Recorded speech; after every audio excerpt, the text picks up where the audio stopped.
foi chamado para um propósito. Glória a Deus. Propósito esse ao qual Deus colocou no meu coração, terciar um pouco para a igreja.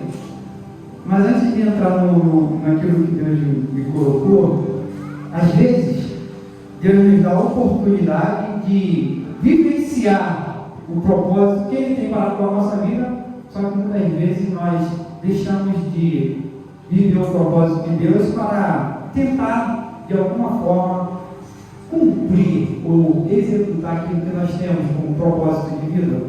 Então, muitas vezes nós, na presença de Deus, deixamos de cumprir o propósito a qual Deus estabelece por nós, para nós, porque queremos alcançar outros objetivos. E muitas vezes negligenciamos ou deixamos de pôr em prioridade o propósito de Deus. Talvez na nossa caminhada a gente vá conseguir os nossos objetivos, os nossos propósitos, e talvez não. Talvez a gente consiga, através de metas, através de estratégia, alcançar os objetivos, aqueles propósitos que nós temos no coração, ou talvez não. Mas uma coisa eu tenho certeza, o propósito de Deus ele há de se cumprir na nossa vida. Então, todas as vezes que eu me coloco na presença do Senhor para vivenciar, para ser aquilo que Ele quer que eu seja na terra, o propósito dele é de se cumprir e automaticamente os meus Ele me abençoa. Isso é muito interessante. Por quê? Porque o propósito dele é maior, é melhor. Amém? Abra sua Bíblia lá em Atos capítulo 10.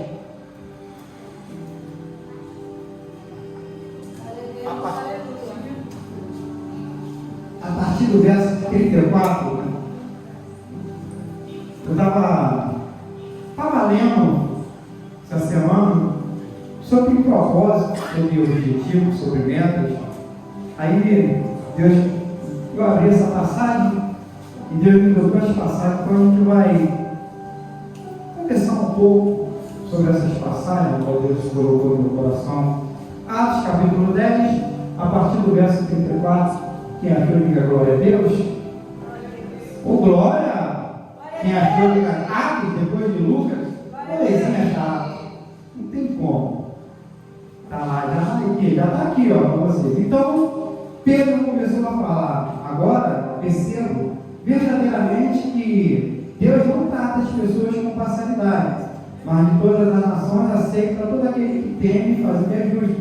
Vocês conhecem a mensagem enviada por Deus ao povo de Israel, que fala das boas novas da paz por meio de Jesus Cristo, Senhor de todos. Sabe o que aconteceu em toda a Judéia, começando na Galiléia, depois do batismo de João, pregou como Deus ungiu a Jesus de Nazaré com o Espírito Santo e poder, e como ele andou por toda a parte fazendo bem e curando todos os oprimidos pelo diabo, porque Deus estava com ele. Nós somos testemunhas de tudo que ele fez na terra dos judeus e em Jerusalém, onde o mataram, suspendeu no madeiro. Deus, porém, o ressuscitou no terceiro dia e fez com que ele fosse visto, não por todo o povo, mas por testemunhas que designou de antemão, por nós que comemos e bebemos com ele, depois que ressuscitou dos mortos.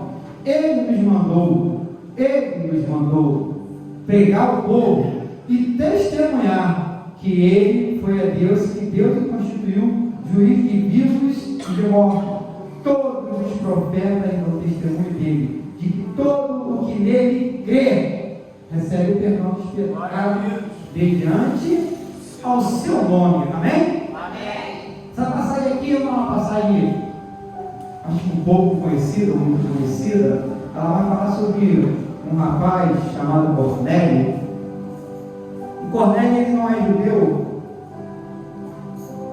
Naquela época a igreja estava sendo implantada, ou já estava implantada, e o povo começou a pregar a palavra. Só que existiam pessoas que não eram judeus e que temiam a Deus, oravam, davam as esmolas, eram tementes a Deus, assim como é hoje. E tem pessoas que não são crentes, mas são dizimistas, são tementes a Deus, oram a Deus muitas vezes mais do que os próprios crentes. Isso acontece. Então, Cornélio, ele tem uma visão onde o anjo aparece com ele, para ele se prostra e ele fala: fica tranquilo, porque ele faz oração subir ao céu. Vai vir, chama Pedro, o irmão Simão, na sua casa.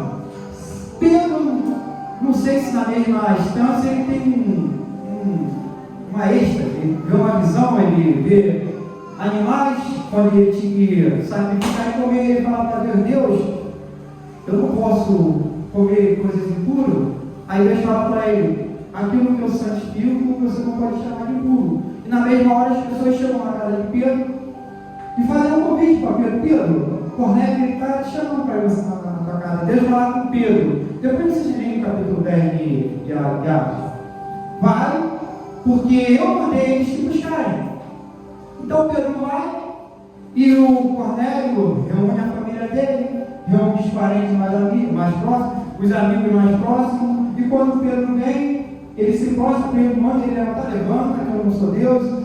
Aí eles falam, aí Pedro fala, o que eu estou fazendo aqui? Por que tu me chamou? Aí Cornélio vai e fala a visão. Aqui é a primeira vez que o Evangelho é pregado a um gentil na Bíblia. É a primeira vez que o Evangelho é proclamado a um judeu. Eu dei uma pesquisada. Então, enquanto Atos, o Espírito Santo vem, eles começam a testemunhar o poder de Cristo, a implantar a igreja, a ser poderosamente poderosos na presença de Deus, porque o Espírito Santo agora dá uma ousadia diferente. Eles pregam e a palavra é edificada, enraizada no coração das pessoas, e as pessoas começam a aceitar Cristo como seu único e suficiente Salvador. Porém, entretanto, todavia, eles só estavam operando com os judeus. E Deus falava assim, caramba, eu não sou um Deus de parcialidade, eu não sou um Deus de um povo exclusivo, eu não sou um Deus de um espaço, eu sou um Deus de todo. Então todo aquele que quer e ouvir através de nós e receber como Senhor Jesus Cristo, ele será salvo. Então Pedro entende isso e fala, caramba, Deus não faz parcialidade, ele não exclui ninguém. Ele quer que o Evangelho seja pregado a toda criatura, independentemente, não só uma pessoa, não só uma família, não só uma nação, mas a todo o ser humano. Então, Pedro agora entende isso. Tanto é que quem entende mais esse processo de pregar os gentios é Paulo. Paulo é chamado pregador dos gentios, ele conhece, ele entende que a expansão do Evangelho ela não se limita a todos aqueles que creem, a todos aqueles que entendem que eles serão cordeiros da promessa, a todos aqueles que entendem que Jesus Cristo morreu e ressuscitou pelos pecados dele. Agora, se você quer entender isso, Deus perdoará os pecados deles e chamará para a sua admiração. Ele entende isso.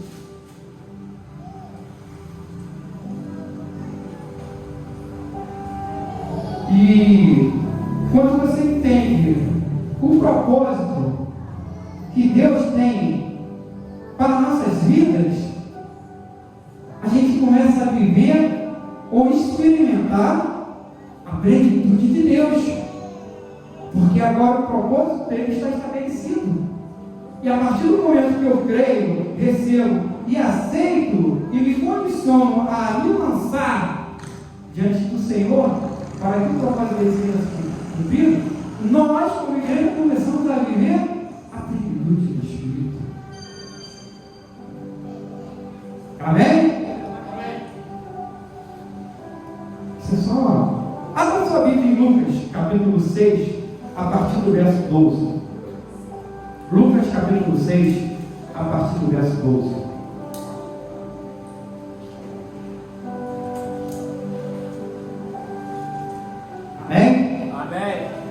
Num daqueles dias, Jesus saiu para um monte a fim de orar, e passou a noite toda orando a Deus. Ao amanhecer, chamou seus discípulos e escolheu 12 deles, a quem também designou apóstolos. Vamos ler de novo, né? Num daqueles dias, Jesus saiu ao monte a fim de orar, e passou a noite orando a Deus. Ao amanhecer, chamou os seus discípulos e escolheu 12 deles, a quem também designou apóstolo. Eu estava lendo essa passagem, eu achei interessante, porque muitas vezes a gente não se apercebe, mas Jesus tinha mais discípulos do que só os 12 apóstolos, tá? Onde ele ia, os discípulos iam atrás. Agora eu criei assim um cenário onde Jesus reúne seus discípulos e começa a chamar Renan, Juanito, pastor Ivanei, pastor José, Thalita, Renata, pastor Márcio, vocês estão sendo promovidos ao ministério que Deus tem para com vocês. Eu estou sendo promovido por Jesus Cristo. Aleluia. Agora eu sou apóstolo no sentido de ser enviado, porque o sentido de discípulo é aquele que senta para aprender, mas o sentido de apóstolo é aquele que é enviado. Então ele chama os apóstolos, Renan, e fala: Renan, você está sendo promovido. Se nós trabalhamos numa empresa e nós somos promovidos dentro de uma empresa, nós ficamos muito alegres. Mas quando Deus nos chama e nos promove, não tem satisfação maior. Olha só, Pedro, André, João, Tiago Maior, Tomé, Bartolomeu, Filipe, Mateus, Simão, Judas Iscariotes, Tiago Menor e Judas Tadeu. Bem, vocês vão fazer parte de algo extraordinário. Todo apóstolo não deixa de ser discípulo, mas nem todo discípulo é apóstolo. Quero ver todos sair comigo. Todo pastor não vai deixar de ser servo. Todo missionário não vai deixar de ser servo. Todo evangelista não vai deixar de ser servo. Todo levita não vai deixar de ser servo. Todo diácono não vai deixar de ser servo. Mas nem todos servos serão pastores, presbíteros, evangelistas. Mas mesmo assim serão discípulos de Cristo. Aleluia. Caramba! Imagine Deus chamando você com um soleógrafo, uma conversa só com ele, Renan. Não está acomodado. Só quer sentar e ouvir. Eu tenho para ti maior. O mundo você ganha. Você está promovido. Pensou em nome disso. Você não tem um momento lá com Deus no soleógrafo. Deus chega para você e fala: Wilson, se posiciona, porque vai vir uma promoção sobre a sua vida. Se prepara, porque adivinha? Imagina, Deus te chamando lá, Amandinha, Deus, estou aqui, eis-me aqui. Você vai ser promovido na presença de Deus. Não tem pagamento. Não tem como você falar: Senhor, foi pelos meus esforços? Claro que não. Foi pelo remédio? Muito menos. Foi por quê? Porque Ele te escolheu e acabou. Soberania. Aí, caramba, são pessoas normais. Entre deles, 7 eram pescadores. Um era cobrador de imposto. Um era o guerreiro que lutava contra o sistema romano. O outro era tesoureiro. E 2 eu não consegui achar a profissão deles. Procurei lá, foi difícil essa rapaz. Mas a maioria era pescador. E a maioria tinha objetivo de Deus. A maioria tinha um projeto. A maioria criava metas para ser concluída, para alcançar o seu objetivo. A maioria deles tinha um propósito. Agora, quando Jesus chega para eles, irmão, ele dá um propósito maior do que todos que eles podem ter. Aleluia!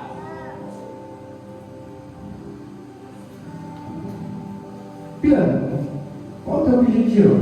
Pescar. Para manter a minha família.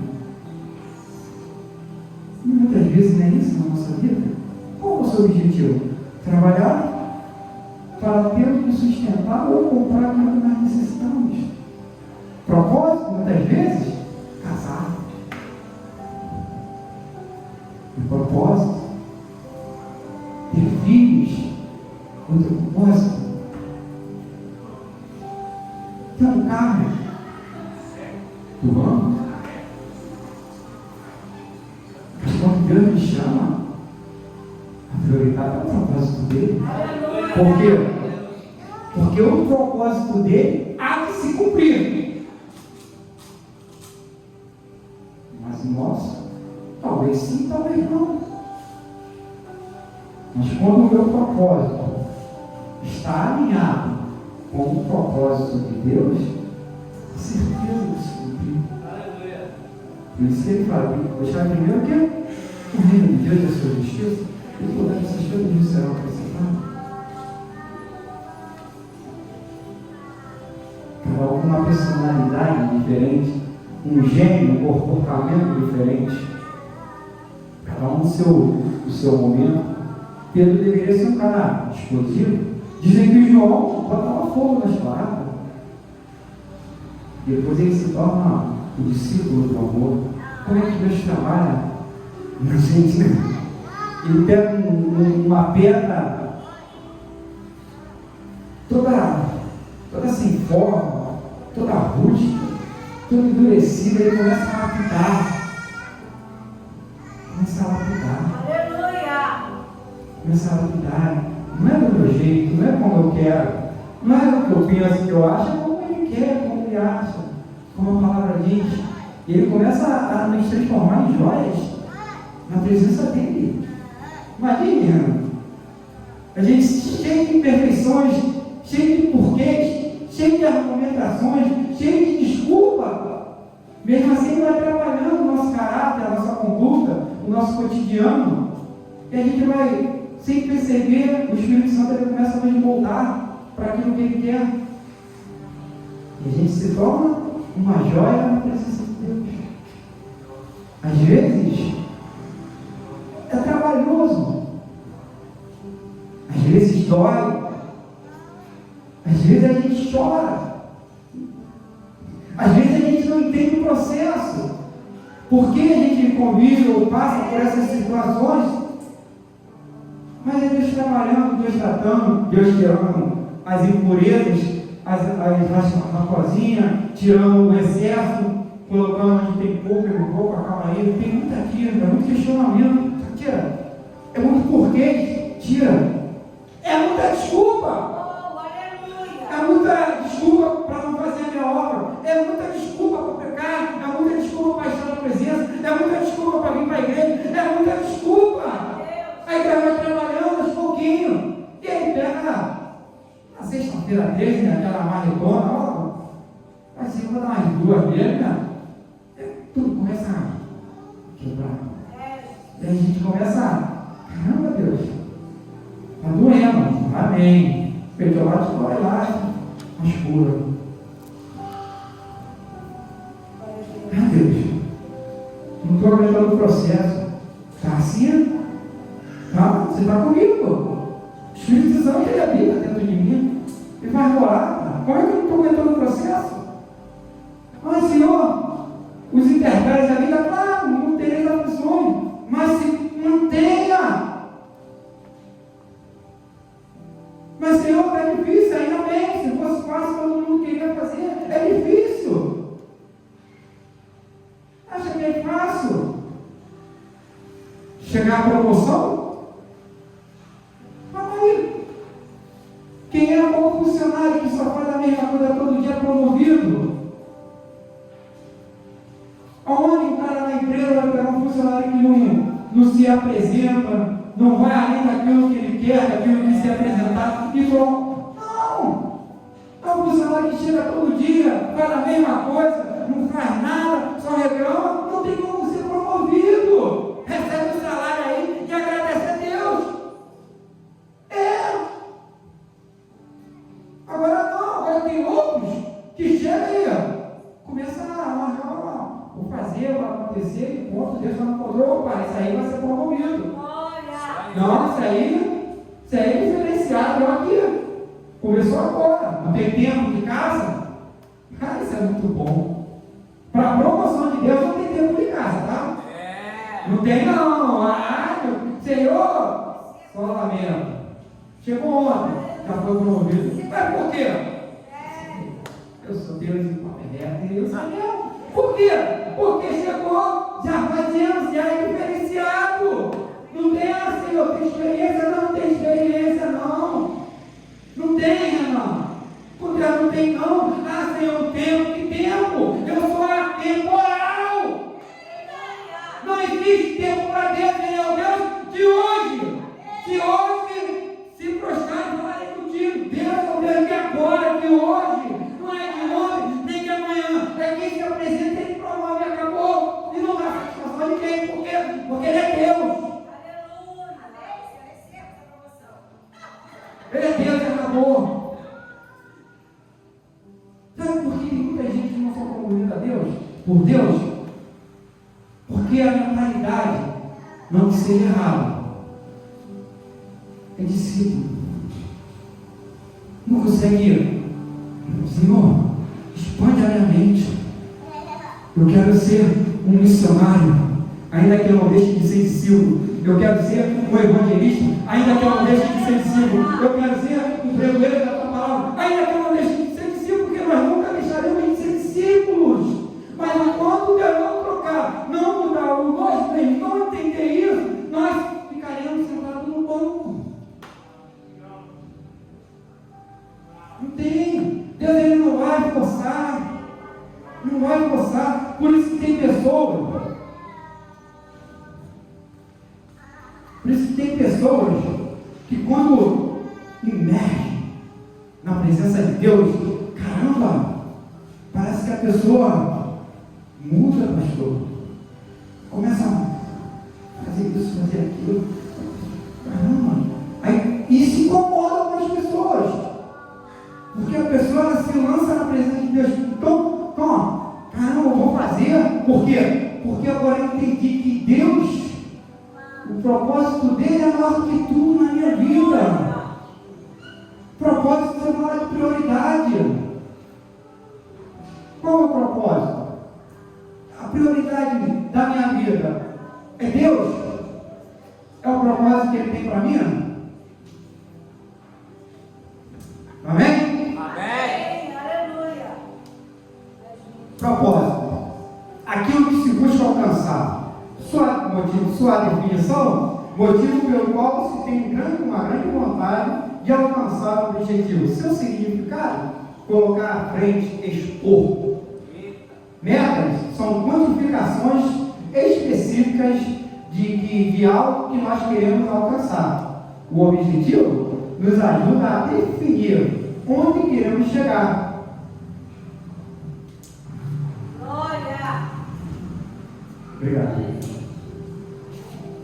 O objetivo nos ajuda a definir onde queremos chegar. A meta, por sua vez, nos permite avaliar o processo, o progresso, assim podemos manter ou mudar a estratégia, se necessário. E o propósito nos oferece a motivação para seguir em frente, mesmo no dia difícil, pois é um lembrete do motivo pelo qual começamos a jornada. Propósito. Jesus Cristo é o motivo pelo qual chegamos à jornada. Anunciar o Evangelho de Cristo é o nosso objetivo. E ganhar vidas para Cristo é a nossa meta. Isso é muito legal. Propósito. Cristo lá na cruz. Cristo. Opa, quando eu olho para a cruz, meu propósito. Motivação. objetivo? Pregar o Evangelho a toda a criatura. Aleluia. Esse é o nosso objetivo. Nossa meta? Ganhar vidas para Cristo. Então, eu olho para o meu propósito, Cristo. Eu vejo o meu objetivo, pregar o Evangelho. Glória a Deus. Eu quero minhas metas, ganhar alma para Cristo. E Aleluia. não tem preço. Glória. Você ser usado por Jesus Cristo, através do Espírito Santo, e ganhar uma alma para Ele, não tem preço. A Bíblia diz que há festa no céu quando tem festa lá. Já pensou, Edmilson? Você ser usado pelo Espírito Santo, e lá no céu com festa lá, caramba, Edmilson. Ele falou do meu amor, ele entendeu o meu propósito, ele entendeu o objetivo, ele está falando de mim, e ele deu uma alma para Cristo, através do Espírito Santo. Toda a honra e toda a glória dele. Não temos méritos, somos apenas usados pelo propósito dele, porque ele quer. Ele faz isso porque ele é Deus. Mas não tem preço. Você entender que você foi usado com os defeitos, com a sua personalidade, com o teu gênio. Deus te usou, e através da sua ousadia no Espírito Santo você tem uma alma para Cristo. Você pode comprar uma mansão, você pode ter o melhor carro do mundo, você pode ter o que for, mas não chega a isso, porque isso é consequência de ganhar uma alma, pastor, de vivenciar o propósito de Deus. Pastor, ele falou uma coisa que eu acho interessante: trabalhe, gerencie e honre. Trabalhe, gerencie e honre. Muitas vezes nós trabalhamos, nós gerenciamos, mas nós não honramos. Muitas vezes nós trabalhamos, honramos, mas não gerenciamos. Muita gente a gente trabalha, não gerencia, nem honra, não faz nada, só raiva. Como é que o propósito de Deus vai ser cumprido em nossas vidas? Quando eu estava ali na frente, estava muito chateado. Estava muito chateado. Eu tenho que pensar com o pastor, eu estou muito chateado. Eu não posso, Deus, qual o problema dessa rapaziada que não pode vir para a igreja, né? Cafezinho lá, pô, show de bola, bolo, café feito, nossa irmã Renata cortando lá o negócio, arrumando. Eu falei, pô, aí tem um louvor. Qual a dificuldade de você acordar um dia na semana cedo e vir honrar a Deus? Aleluia. Caramba, aí fala assim, pô, Senhor, eu estou passando pelo prejuízo, o problema é seu. Mas Senhor, o quê? Mas meu filho, qual é o problema? Você está entrando e vendo lá vai sozinho. Só me busca voltar na pior. E muito raramente. Não consegue conviver, entender assim, olha só. Caramba, existe um Deus que rege tudo. Existe um Deus que é dono de tudo. Existe um Deus que para ele nada é impossível. Se eu não crer nisso, Aleluia. meu tempo aqui é bom. Existe um Cristo que foi morto pelos meus pecados. Se eu não crer nisso, é bom eu estar aqui, tá dentro. Existe algo além daquilo que eu penso, eu sonho, e passa por Jesus Cristo. Amém? Amém.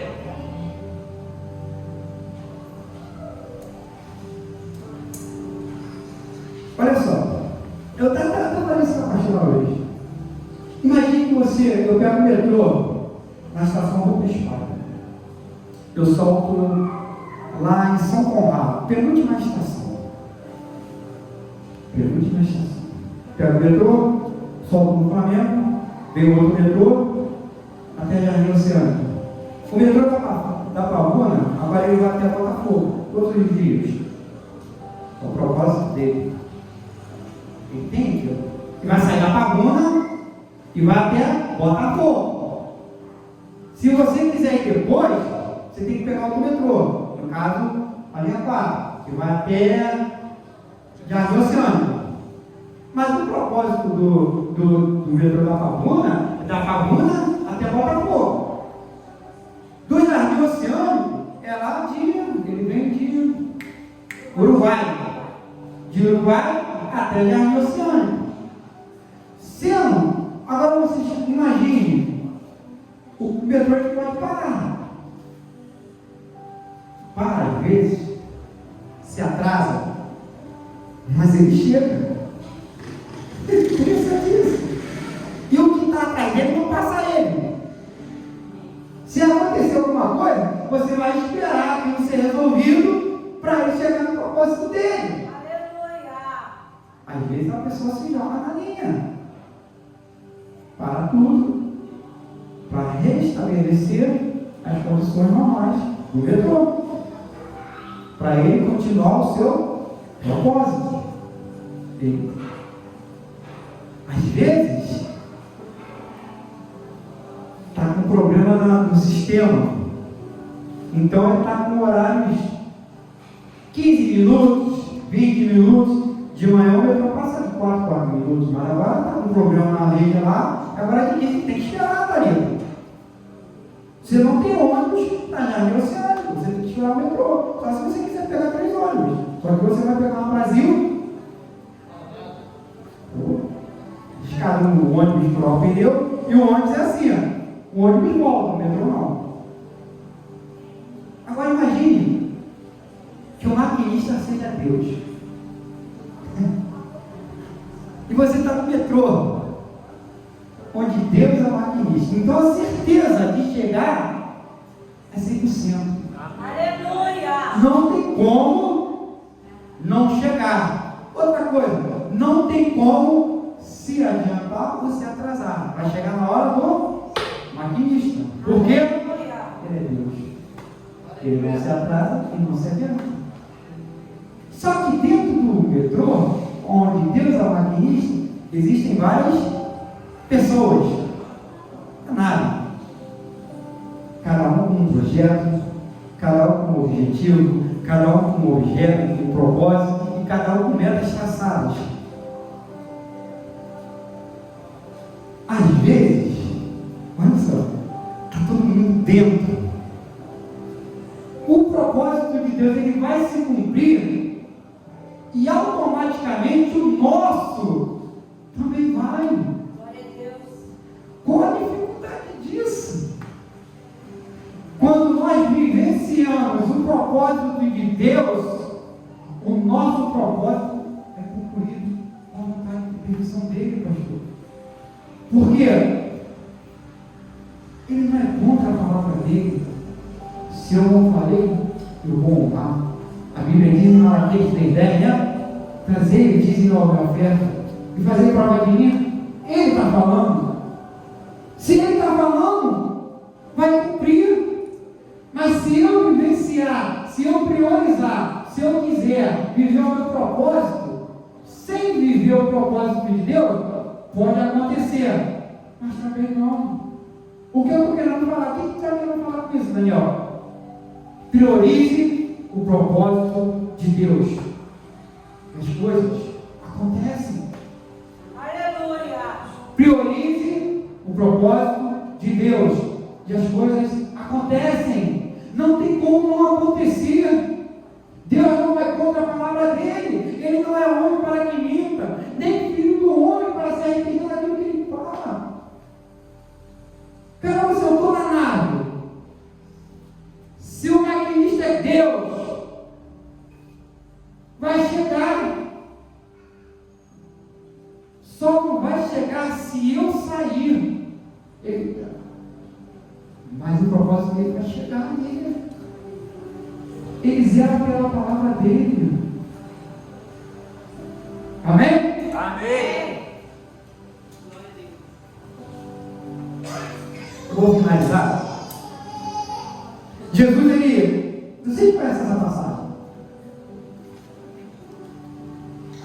maravilhosa. A pesca maravilhosa. Está Pedro, para seu irmão lá. Eles são pescadores. Eu sou açougueiro. Pegar um boi, eu sou só o boi. Conheço seus pais, conheço tudo do boi. Ele é pescador. Agora, ele está vivendo o propósito dele,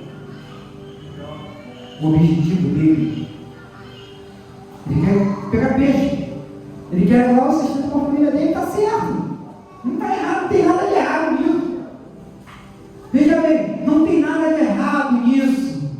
Você tem um propósito, um objetivo, criar meta, não tem nada de errado nisso. Mas o que eu estou falando é que às vezes pode acontecer ou não pode acontecer.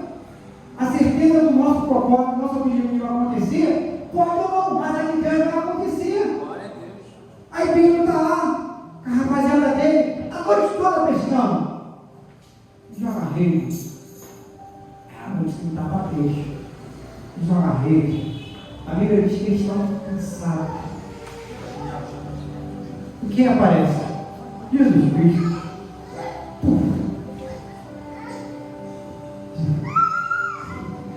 Quando Jesus Cristo entra na nossa vida, muda tudo.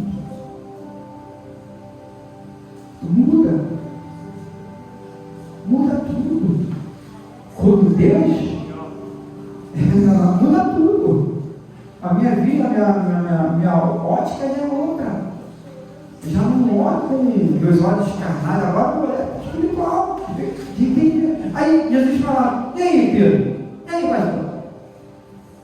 E aí, a perna foi boa? Peixe estão em greve, não é possível. Se lá não está para peixe, não. Joguei a rede aí, deve estar furando a rede. Imagine, Thalita. Você é uma pescadora a noite toda jogando a rede, joga a rede, puxa a rede. Nenhum. Vamos jogar de novo, joga de novo, a noite toda. Agora você está lavando a rede, dobrando a rede para ir embora. Frustrado, chateado, não conseguiu alcançar o seu objetivo. A noite toda, não peguei o peixe. Ei, mas Senhor, eu sou pescador, não consegui pegar um peixe. Agora chega Jesus, que não conhece nada, aparentemente Jesus é o quê? Sou mestre, rabi, pois tudo. Não conhece uma coisa, tudo, eu sou rabi, sou mestre. Pedro, pega a rede e joga para o outro lado. Porque o teu propósito não está alinhado com o meu. O teu propósito está desse lado e o meu está desse lado. Então você tem que jogar a rede desse lado. Porque se você jogar a rede desse lado, o seu propósito vai vir desse lado. Aí você vai pegar peixe. Ele jogou a rede, pastor. Eu jogar para o outro lado. Porque tu está mandando. A Bíblia diz que ele fala, porque tu está mandando. Ele não está pedindo. Tu está mandando. Então, joga para o outro lado. Senhor, por causa do Senhor, eu vou jogar. O que acontece? Chama a rapaziada, porque tem muito peixe. E a rede está quase partindo. Você entendeu isso? Teu propósito está aqui. O propósito de Deus está aqui. Ali o teu propósito a Deus, que as coisas vão se cumprir. Não tem mistério. Porque a gente é teimoso. A gente acha que a gente pode todas as coisas, a gente faz todas as coisas. Mas se a gente alinhar aquilo que nós queremos com a vontade e com o propósito de Deus, vai ser cumprido. Glória a Deus. Não tem como.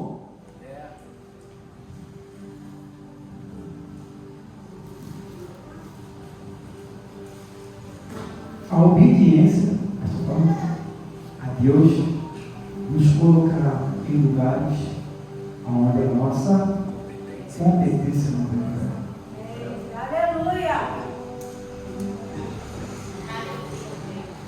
Glória a Deus. Quem não entende o processo não está preparado para colher o resultado. Se você acha, ou se nós não achamos que não vale a pena, nunca valerá. Vale a pena. Vale a pena você se abdicar um pouco da sua vida, orar a Deus. Eu fiz um propósito com Deus no meu particular e vale a pena, porque Deus é muito fechamento, porque Ele fala assim: olha só, se quiseres e ouvires e obedeceres a mim, comerás melhor nessa terra. Aleluia. Mas muitas vezes a gente não quer obedecer, não quer ouvir, e a gente não quer, a gente está satisfeito com a vida que nós temos, tanto ela espiritual como física. Podemos falar? Como vocês não sabem o que eu tenho para vocês. Eita, como é tremendo. A Bíblia diz que aquilo que o olho não viu, o olho não ouviu, aquilo que o ouvido não ouviu, o olho não viu, e nem chegou ao coração do homem. É isso que eu tenho para vocês. Aí ela vai estar ministrando o louvor. Eu te convido a vir aqui na frente. Você que quer ser promovido por Deus, talvez você tenha um grande ministério, Deus tem um grande ministério na sua vida, mas ainda você não entendeu isso. E eu vou te falar, as aflições, os intempéries, as coisas elas vão aumentar, mas vai valer a pena. Porque vai valer a pena, porque no final achei a coroa da vida. Eita!